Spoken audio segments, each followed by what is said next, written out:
Another morning comes, and Liv is thinking big thoughts again. What it would have been like to live in a time of no bobby pins? Pins or hair clips or... These are the little conveniences that, like, no matter how bad it gets up here in the technological 21st century, I am glad I'm here.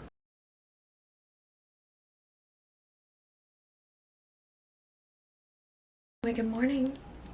How are we?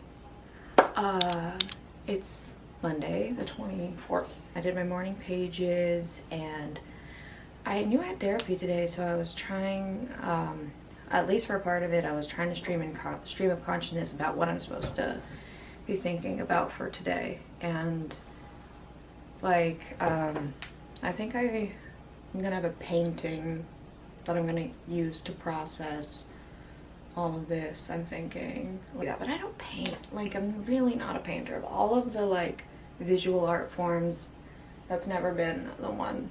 But yet, see what I did there?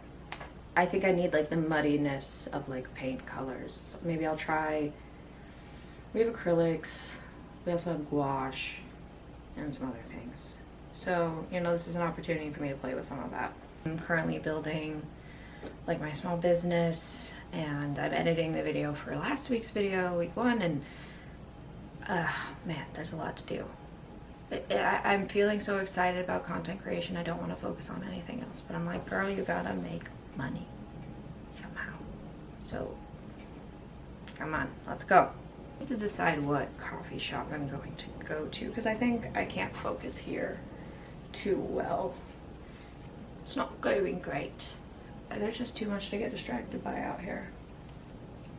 I really need to clean my glasses. This week addresses self-definition as a major component of creative recovery. You may find yourself drawing new boundaries and stalking out new territories as your personal needs, desires, and interests announce themselves. Essay and tools are aimed at moving you into your personal identity, a self-defined you. This feels like advocating for your own needs. We'll have fun with this. Okay, we're getting ready to go. Do we have the live story checklist? Too many bags and your big sippy cup. Well, I have one very heavy bag that I probably don't need everything in, so I'm gonna count that. We have a little trinket. We have our sippy cup. Also, these are my gross barista work shoes. And the minute I leave that place, I just came up with this, you know, when I was recording this before, but it wasn't actually recording. I'm going to throw these in the dumpster after my last shift, and I'm a barefoot walk home, because they are torn up, they are ready to die, and that is going to be my reconnection to nature. Like, that's going to be my reconnection to all of this, to my creativity, to nature. I'm gonna barefoot walk home. My job's not that far from my house. And I'm gonna throw these shoes away and leave them on the premises. Goodbye. I no longer serve you. I think it's a beautiful thing. I'm not putting this in the video, obviously. We could have avoided all this had you just killed my son. But no. From a little town called Cortez, Colorado. And you know, you would think it would be colder there. It just isn't, because it's like where the desert and the mountains merge, and the mountains at that elevation protect you from the winds and the cold you'd experience in like other parts of Colorado. Either way, humidity is so much worse no matter what. Humidity and wind. You can, like, I can cover up with like 1 or 2 layers in Colorado and be fine, ostensibly, like, or at least in where I grew up. And then here, I could cover up with like 5 layers and that wind is still gonna cut through. They are not lying. It makes me so mad. I think I'm gonna go to the understudy, which is the coolest coffee shop you ever did see. As a theater person, it's literally what a theater person dreams about having, and then they did it. good, the sanitation truck moved. Sell plays there. They do open mics, play readings. There for the morning and feed off the artist energy, but I need to see if they're open. You know, like, you go to a space and you just like... Watch people and siphon their energy? Wow. I do not siphon people's energy. We surround ourselves by people who inspire us. Jeez. Uh-huh. Oh, these are the existential thoughts that haunt me. Okay, it's a hood up day. Sorry, guys. Guys, do not let me buy a book at the understudy. Flash to, like, me buying a book at the understudy. I'm not going to do it. I really want to sprint to get in there because I'm so cold. Just look at this wallpaper, oh my god. So, I'm gonna get to editing. I'm gonna put in a good couple hours here. Few. I have therapy at 2, but other than that, my day's pretty open. So I have a lot to get done today. Can't get over the selection and the curation of the displays. It's so cute. And then they have like a piano back there, there's some couches. That's really amazing. That's me.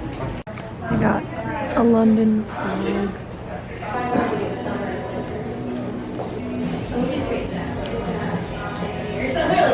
Cheers. It's really good. I'm gonna get to work.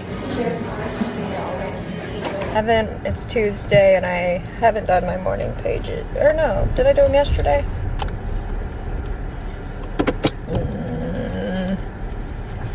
Yeah, I did, I guess. I did do them yesterday, but not today.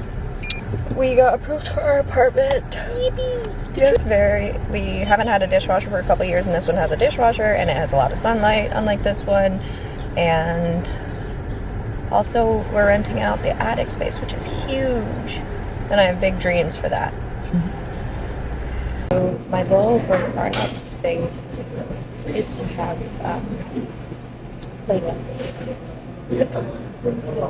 everything has a place that I can return to, and it can be cleaner. I would really love my home to be like a safe haven for me mentally, like less clutter, so my brain can function better, feel very relaxing. That's my goal, and like also cozy. But yeah, so we're gonna play around with that. I like this elegant sandwich for you. Elegant sandwich. An elegant sandwich, what I've always wanted. I think we have a hots for every single thing that works. Literally, they're all so cute. Like, half of them are those You just have a good. You're all so cute. What's fierce? Did you hear her? That looks amazing. And here you'll witness an oxymoron. Me pouring all of the ketchup packets out for my fries, but picking the tomatoes off the fries. I got a couple bites down for not much luck on the western front. Cheers. That's so true.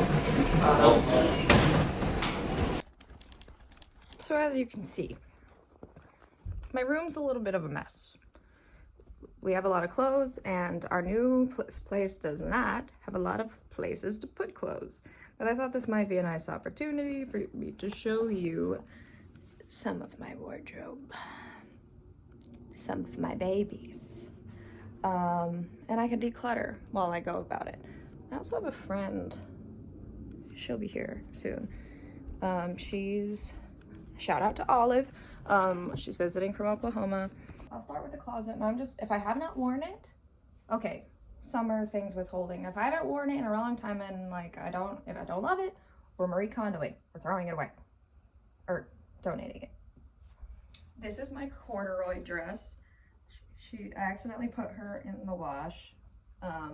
So she shrunk a little, but she's Audrey Paris. She's long sleeve, she has pockets. I love her. I love corduroy. I want more corduroy in my life.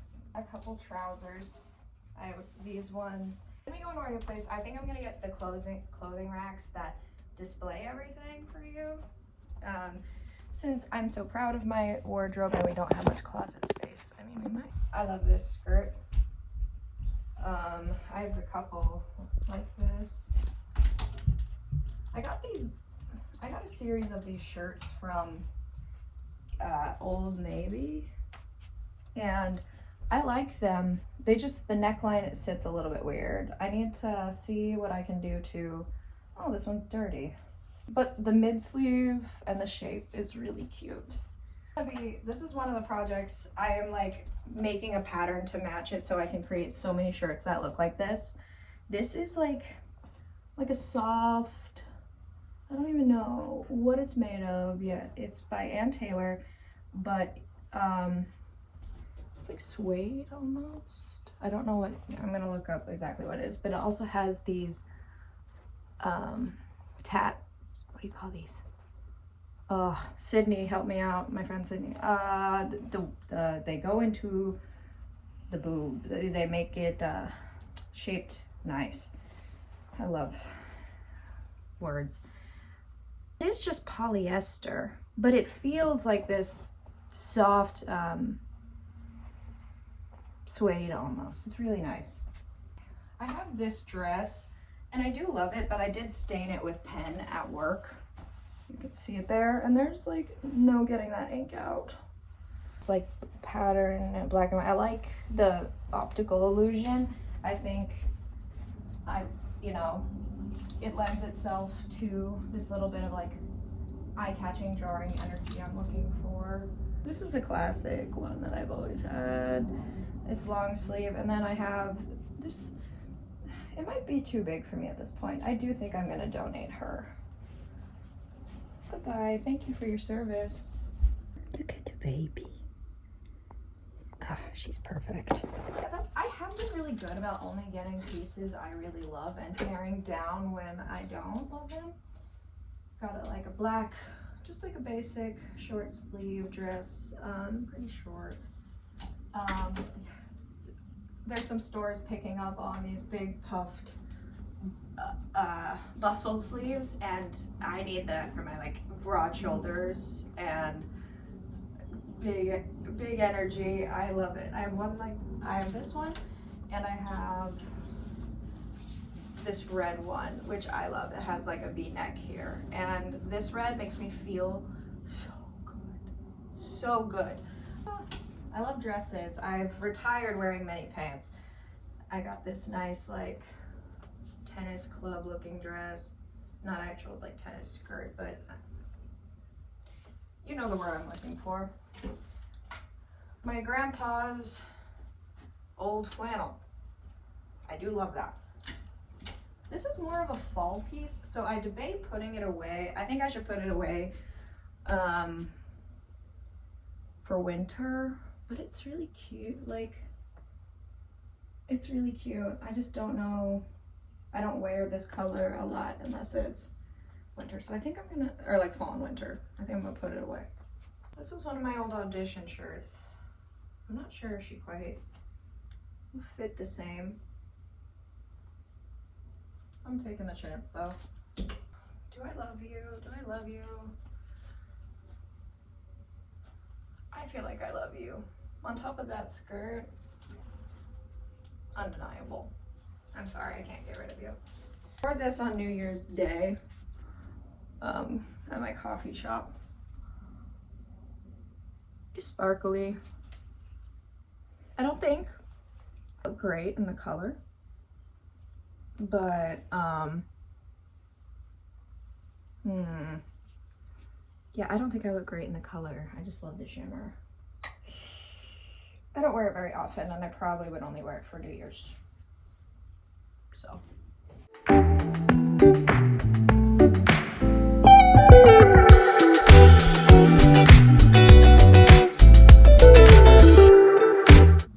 I can't wait to go clubbing in this. I don't go clubbing. I just want to go dancing. I want to go out and have a drink, get to meet people. Oh, she got to slip up the side. Is someone trying to call me? Yes. Uh-oh. Then it was time for my artist date. My partner works at a spin painting pop-up in Lakeview, and I've been dying to get in there and do this. This is a warning, maybe skip the next part of the video if you don't like spinning things. It's pretty fast, but just a warning there. So here I was just trying to practice like making messy art. I am a mega perfectionist, and I say that like not in a good way. I say that like I'm the perfectionist that avoids situations of all kinds because I don't want to try if I'm going to fail. So it's really important in my artist dates that I just like practice making something messy, or just make something messy daily. So I did a few canvases here. I mixed a few really pretty colors that I liked, and Jonah got me all set up and told me kind of the technique on this like spin thing. It's connected to a bike, and then you put an abundance of paint on the canvas, and the momentum of the bike spins it around, and you can create like these tie-dye, mandala, splatter effects. You can do, you know, lots of different things. Definitely I did not enjoy watching it in real time. Like, it's okay here where it's sped up, but like Jonah was telling me that one time a woman came in who had drank a little bit before, and she threw up watching this. And you know, I get it, girl. I went in with these colors. I was playing with the popsicle stick here to see like what effects I could create, and you know, I was just trying. I was really practicing if I was getting discouraged. Ooh, wait, I liked that. Yeah, that was my first canvas. I was obsessed with that. And then I went in and I made something so ugly. I hated it. But like, this was me practicing different wacky colors that I would not usually be doing, really. I went around in a spiral. I created this like, it started off as a good green, I think.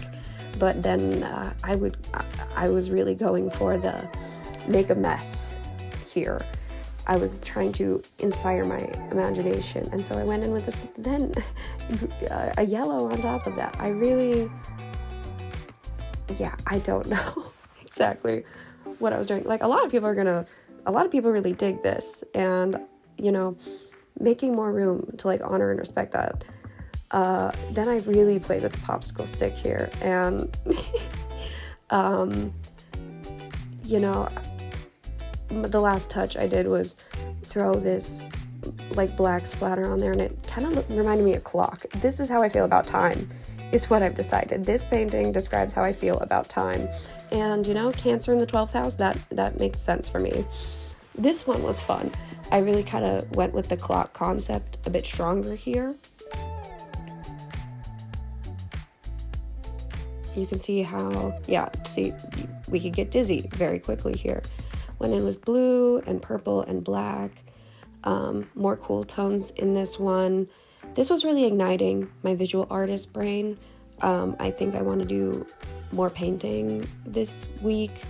Again, painting's never been like my number one medium, but like the mess of it all is really inspiring, and working with materials that, like, you know, you can't control perfectly.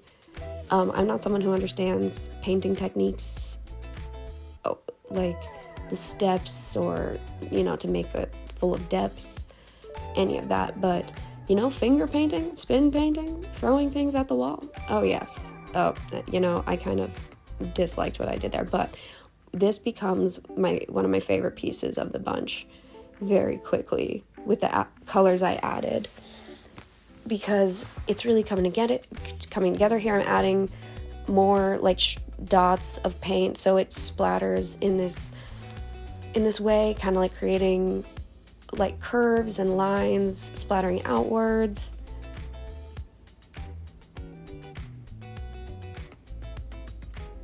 Dotted it with this light blue, and holy cow, I became obsessed. And this is me blowing on it, trying to control it with my breath. I'm gonna add one more like streak of blue there, and yeah, I am just obsessed with how this one came out. Then it was time for me to paint a bear. He had a little broken foot, so Jonah let me paint him. And this is acrylic paint that's much stronger. And the time lapse on here is so satisfying. I just got to mix colors and pour layers and layers of paint onto this little guy. He's going to be a gift. This is me jamming out to more music. We were listening to Doechii, who I desperately wish I could put in this video, but of course I can't because of copyright. But love you, girl. And shout out to Doechii for doing The Artist Way and inspiring me to actually like get down and do the program. I'd had the book for a while, I'd done morning pages for a while, but her sense of authenticity, it's just everything. That mantra that she says, like, I need to create what I need to create, whether it's going to make money or not, just because it wants to be created, that is everything. This bear reminds me of Sully from Monsters Incorporated at this point. I kind of love him. I was like digging into the paint tray and like being able to pour some of the extra onto it from the ombre.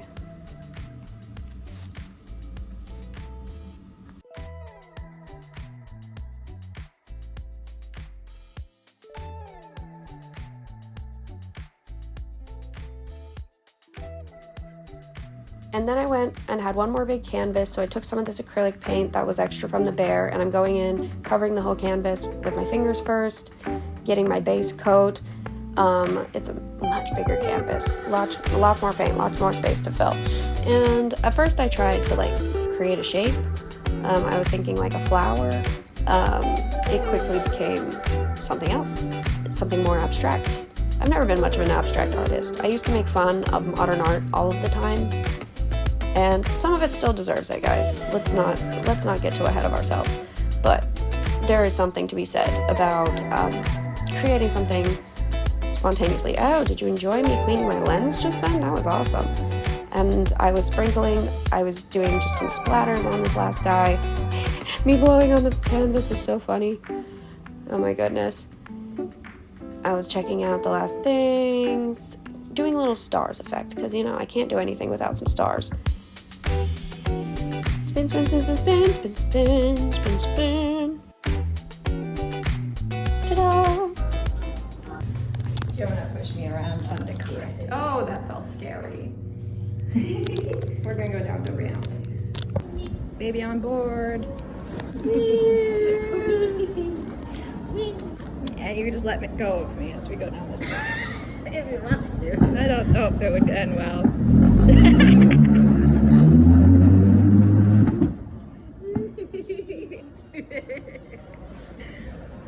I was like, I'll just jog down. keep handles on it. I was not quite sure. I was like, did he let me go? That's pretty brave. That's some marriage stuff right there. I did not. Oh, that's gay. Continuing where we left off before we were interrupted yesterday. I have fallen in love with just watching YouTube, listening to podcasts or audiobooks while doing things like this. Like, the body doubling is unmatched here. And I'm just going through my closet trying to like move things around. Look at this baby doll dress. It's real cute. And I'm feeling really good about my wardrobe. I'm excited to revamp it for the summer. And then later on here, I end up pulling out the winter clothes in the giant bag. And it's almost like opening a second Christmas present. This is me dancing. And Judy doesn't really like that. I call this my notebook dress because does it not give notebook? I just want to kiss in the rain when I wear that. But no one be wanting to kiss in the rain. These girls, I love ghosties. They're so endearing and funny. Which is one of the Marianas Islands. And this is a Guam ring.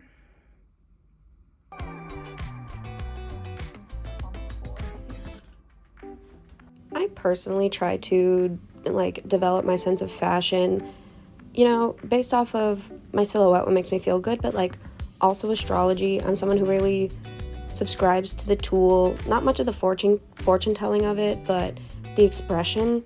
I believe that like a really strong personal wardrobe can be made up of like a synthesis of your rising sign, so like the first energy you present to the world, kind of how you enter the room, your Venus sign, like your values, your sense of beauty and luxury and worth, the things that make you feel like $1,000,000.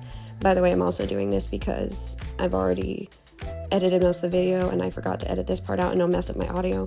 Either way. But then you take like those two signs and then you synthesize them with like two of the other strongest placements in your chart that are demanding attention, like your ruling planets or other placements that have a lot of transits and actions going on in your chart.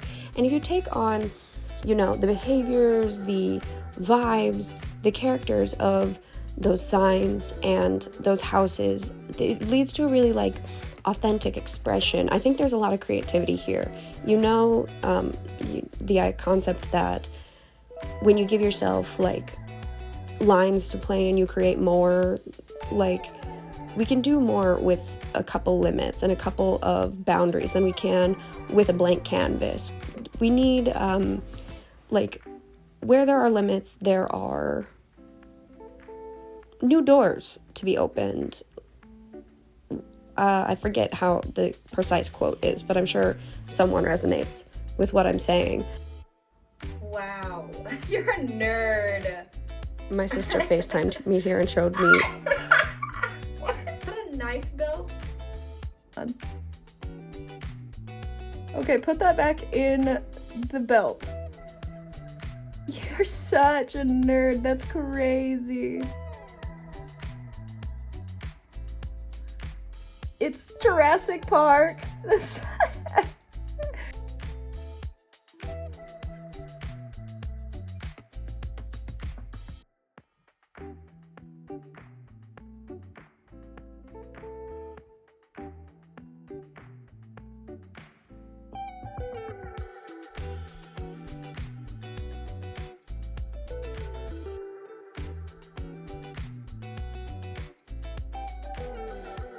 Dad, we did that thing as a family where we buy t-shirts for each other the night before the airport. And this is what my dad got me. Thank you, Dad. Now it's like sentimental to me, but I should just cut it.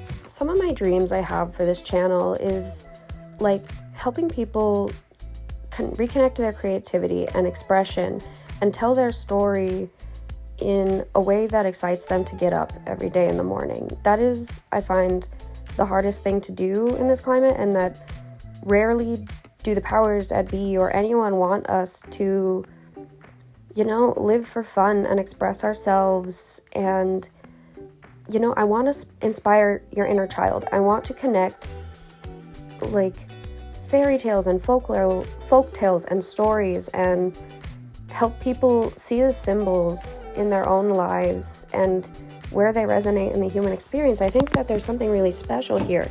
I can see like podcast, I can see video essays, like all of this coming back to the idea that the human experience is inherently creative and expressive, and if you're here, we have the ability to document our lives. This is me losing steam trying to put things back in. I have so many winter coats. Living in Chicago is something else. But you know, even if you don't want to share your life on social media or be public, you should be archiving your stuff. And you know, you are here and that means something.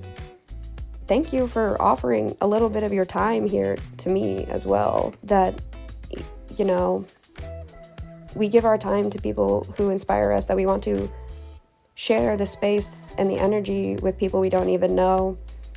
And I just want you to know that there are people out there who are looking for your energy. Anyway, if you haven't yet, I hope that you will subscribe and follow along. My channel is still a little baby, and that's really exciting because it means, you know, I am starting from the ground up, and it might be kind of cool to build a community with people here from the beginning, my friends, my family, new people. I just woke up.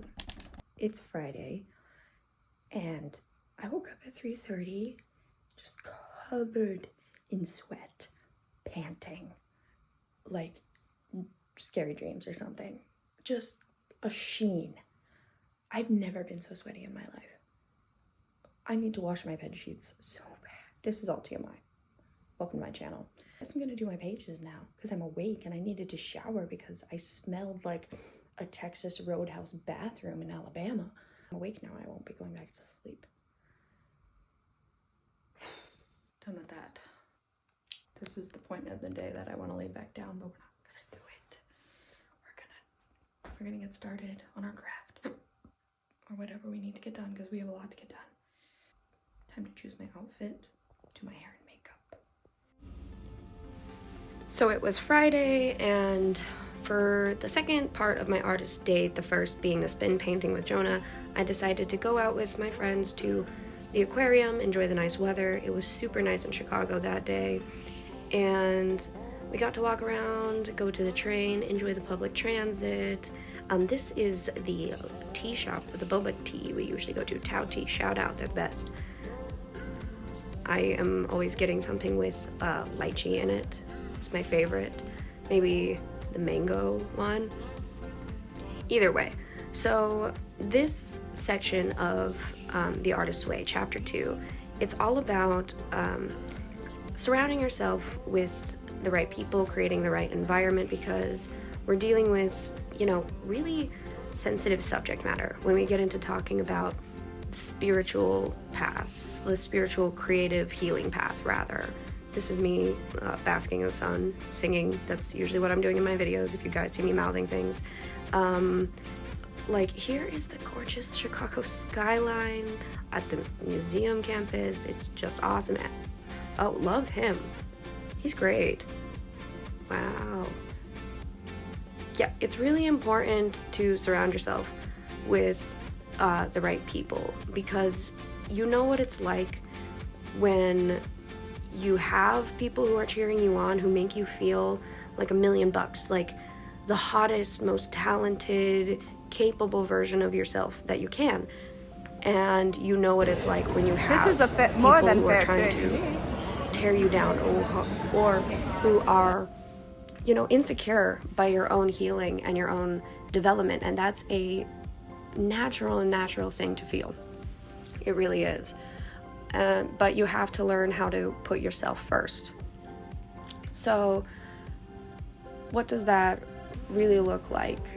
During this time that you feel like you might be losing your mind, you know, you need to develop a sense of like self-protection. I say, and Cameron talks about this in the book, we feel like we're losing our minds during this time because we are reanalyzing our priorities, we are connecting with our inner child, and that can honestly, like, this world makes us feel like that is useless. This world makes us feel like it is not a right, and that access to creative space and sensitivity is something that is reserved for children. It's a luxury, and you know, we really need to continue to challenge the idea that creativity and artistry is a privilege, and that only the privileged and the rich get to practice it, because it's a human right. Creation is a human right.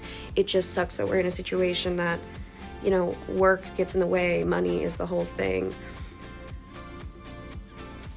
You need to surround yourself with the right people who are going to cheer you on and reiterate the values you're trying to uphold in yourself. You are going to be reorganizing your time and attention, and that's going to bother some people. And you have to know not everyone is willing to take action. They might be a bit crabby about your own development.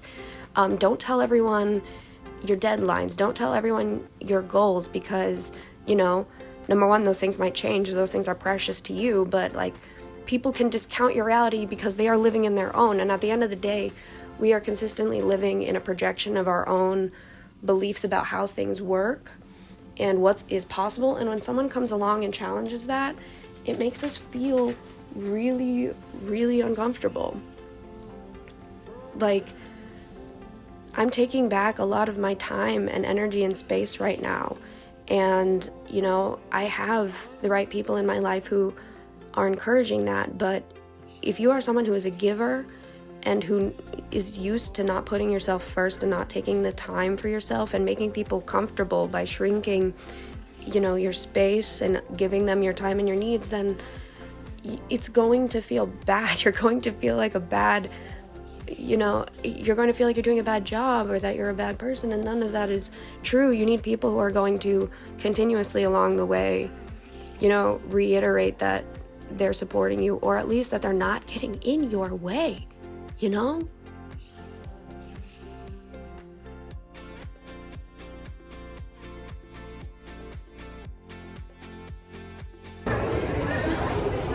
Are you good, bro? Dude, no, it's literally snoring. Are you a 7? It's a 7. Angel numbers, oh my god. You're sleeping. It's crazy. Oh my god. It is absolutely okay during this time, and it's actually an activity in the book to set a little like boundary circle. Like, draw a circle on a piece of paper and write within that circle, you know, who it is okay to share more vulnerable parts of your journey with. Like, don't show your morning pages. You do not need to, you know, give all of yourself. But more importantly, put outside the circle people in your current like space and community you don't need to tell like your plans to. You don't need to try to prove yourself to, because you know these people might doubt you. These people might like are going to, but what about this? But what about that? They're going to fill your head with fears, and you know that's all right, that's okay, but you don't need to subject yourself to that. Like, I'm not telling you to cut these people out, but you don't, we have this misconception that we owe 100% of ourselves to anyone, even our like deepest relationships and our deepest partners, but we don't. In fact, we do more of a disservice by doing that. This gets into my next point and Julia Cameron's next point, the Crazymakers. What is a crazy maker? Who is a crazy maker? We all know a crazy maker. A crazy maker is someone who really kind of demands more mental, emotional, physical energy from the room and from the people in their life than they really give in return. And they can be like really energetic, really charismatic, but at the end of the day, it's much more of a like a circus leader and monkey's relationship in their life. These are people who, Julia Cameron explains, they kind of disregard your time. They expect a lot from you. They're constantly disrupting your plans. Do you know they had your mom in the aquarium? Anyway, they're constantly disrupting your plans and thinking that the plot of their own life is more important. They create high drama and like just lots of situations for no reason. And this comes from the fact that they're not exercising their creative habits correctly.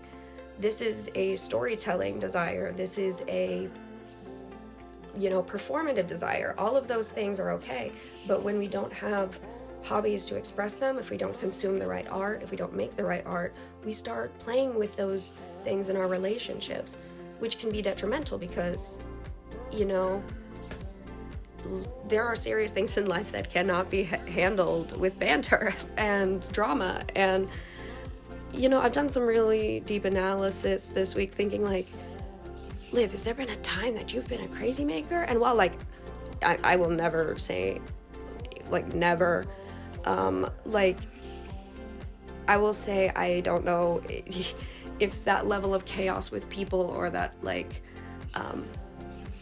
ability to keep people has ever been my mode of operandi. But what I do resonate with in the crazy maker agenda is the love of I don't know, the story of it all. I'm someone who we didn't have video games, we didn't have, a lot of distractions, but what I did watch was a lot of TV up until I was like 11 or 12. And I mean, had it on all the time. Disney Channel, scary things, whatever, but a lot of sitcoms. And, I knew that it was like mellowed. I knew that there was like crazy situations that were not real, but I really thought that people expected a sense of banter. I really thought people wanted a sense of fun and joking and, seeing each other, helping in the plot of each other's lives. And that, I think it really coated my brain. I think I consumed enough that it really coated my brain. And I think that a lot of people who know me in life, if they who watch this, will be like, oh yes, this makes sense. But it's all about having the healthy outlets for that. Because if I wasn't a writer, if I wasn't a poet, if I didn't know that people inspire creative energy within me, well, it would be a disaster. That girl in your head ain't real. How bad do you want me for real? Then I'd be much more of a circus ringleader in the dramas of my life. But I am lucky enough that I don't think I have many Crazymakers in my own life, or even a really bad one. I definitely have had times where I was entertaining several at a time. And I think in that way, I was trying to, the thing about people who want to please other people and the codependency is, you think you can fix people, you think that you can be a part of something, and if you don't have a strong self-concept, if you don't have a belief in your own character, in your own story, and someone like me, I was detached from my own self for a long time. It's really easy to get involved in someone else's circus, and you want to protect that. So, put the Crazymakers outside the boundary circle for a bit. They don't need to know everything. They don't need your time and space. And Julia Cameron notes that if you are a Crazymaker and you feel like you have some of those tendencies, there are books to read, there are things to do, it's okay. It is a symptom of being an unhealed artist. Having a love for drama and a desire for attention, especially if you didn't receive those outlets early in life, it's not surprising. It's not wrong. You're not a bad person by any means for this. It's just a part of the process. But as a person, just know your own boundaries and protect your inner child.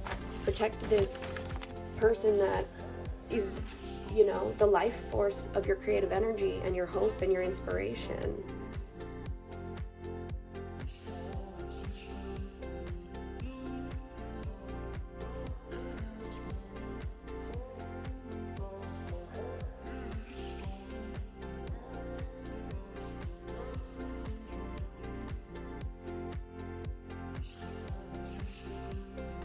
By the way, that's me, if anyone cares. We really just need to be protecting our inner child during this time. They are maybe the only ones in this life that we owe anything to, because they are the drive within us. They are the thing that kept us alive, that gives us a sense of hope to get out of bed in the morning. And even if that light has dimmed within you and it's been hard to access, it is still yours. You still have a right to it, and it's something that can be redeveloped. I'm really thinking about I want to be an advocate for inner children. I just want to call out to the spark within people. There's this quote in the book here.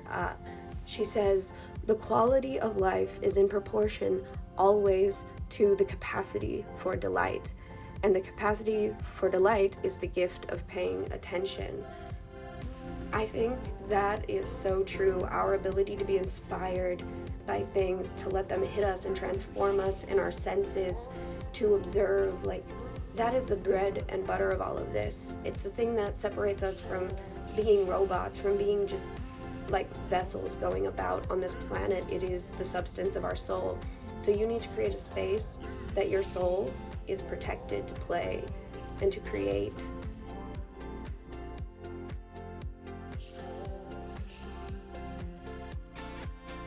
You're going to uncover lots of things about you and your past that won't feel digestible to others. It won't feel usable to others. It won't feel like you can make money or value off of it. And you just have to believe that the experiences of sensation, the experiences of life, and the story is the reason we're here. To create and to experience creation, to feel the sensations in our bodies and know we have a right to do so. That's really what all of this is about.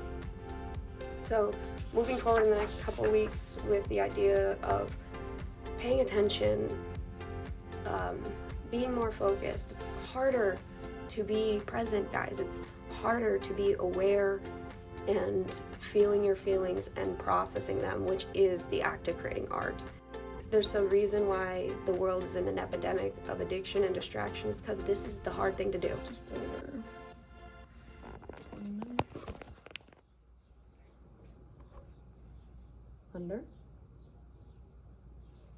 Math. So, you can get them done in like 15, 20, 30 minutes. But build yourself 30 minutes. I have a couple hours of work today, but mostly I need to work on editing and branding things for my social media. I think I'm gonna take a shower. I'm gonna take a shower and do my makeup and get my day rolling. Some rules of the road that Julia Cameron offers us here in this chapter is helpful to just like, I dog-eared this and need to come back to it. So in order to be an artist, I must 1, show up at the page, use the page to rest, to dream, to try. 2, fill the well by caring for my artist. 3, set aside small, gentle goals and meet them. 4, pray for guidance, courage, and humility. 5, remember that it is far harder and more painful to be a blocked artist than it is to just do the work. 6, be alert always for the presence of the great creator leading and helping my artist. 7, choose companions who encourage me to do the work, not just talk about doing the work or why I'm not doing the work.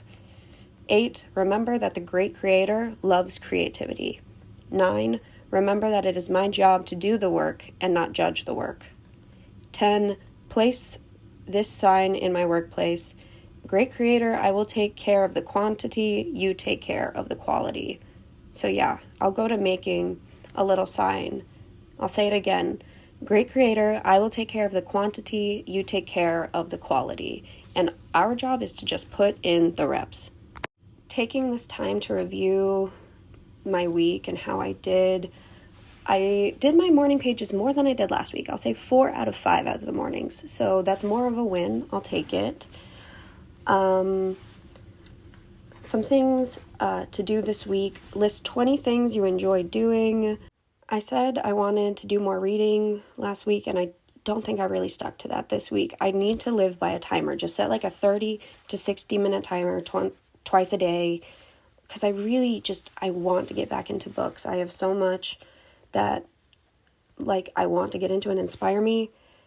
And also look at these little flowers I picked for my partner. They're so cute. It's spring in Chicago. It's a beautiful day outside.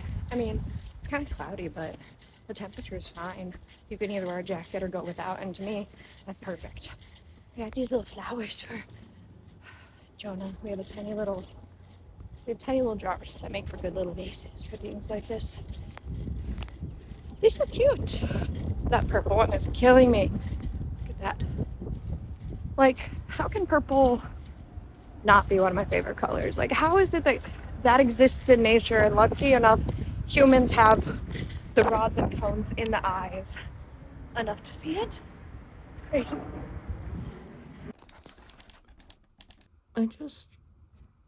I have to film this to lock it in. But I just accepted the fact that I live in a world that I can order ebooks design and order ebooks at any time. And if I want to hold my poetry in my hands by the end of the month, I can make that happen. And if I want to sell that, I can make that happen. Can you? So it will be done.